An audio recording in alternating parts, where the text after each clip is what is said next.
мақомоти ноҳияи восе номи дастаи футболи Файзкандро ба Рахш иваз карданд. раиси ноҳия Ҷамшед Шарифзода сабаби ин тасмимро ба шинохта набудани номи пешина рабт дод. ба хотири аспи восея ки баланд парвоз мекунад. О дигар ном монда ман намондум. Хоҷамумин монда ман намондум. Гуфтум биёед ами Рахши восея монем ки мисол ча барои ки командаи Хоҷамуминам баъд дар вақти Баличко ҳар гап мегӯянд, дашном метаванд, дигар мумкин ҳама ира ба назар гирифтанд дар кор. Мо мақомото қати маслиҳат кардем Рахши восея. Ном кай ба хотире ки амо мисол ами командаро бақувват кунанд. Файзканд соли 2018 дар ҷамоати рӯдакии ноҳияи восе таъсис ёфта пас аз чанд сол ба лигаи олӣ роҳ ёфт.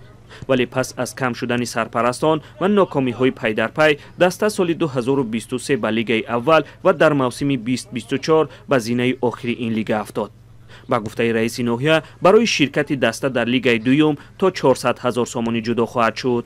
Командаи Файзкандам вобаста ба ҳамо лигаи дуюмда бозӣ мекунад, чӣ мекунад, мо маблағгузориша 400 000 мешавад, 500 000 мешавад.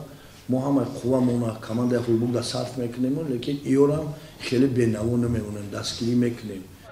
ҳоло дар ноҳияи восе дастаи нави боғбунёд таъсис ёфтааст ки дар мавсими нав дар лигаи аввал бозӣ хоҳад кард.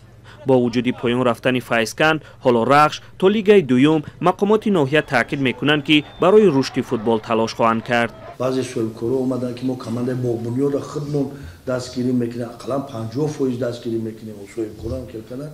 хай ира мо бо пайгирӣ мекунем, ҳаракат мекунем ки мисол командаҳо айбай наравану кор кунанд. айни замон дастаи Ҳулбуг ҷои Файзканди собиқро дар лигаи олӣ гирифтааст.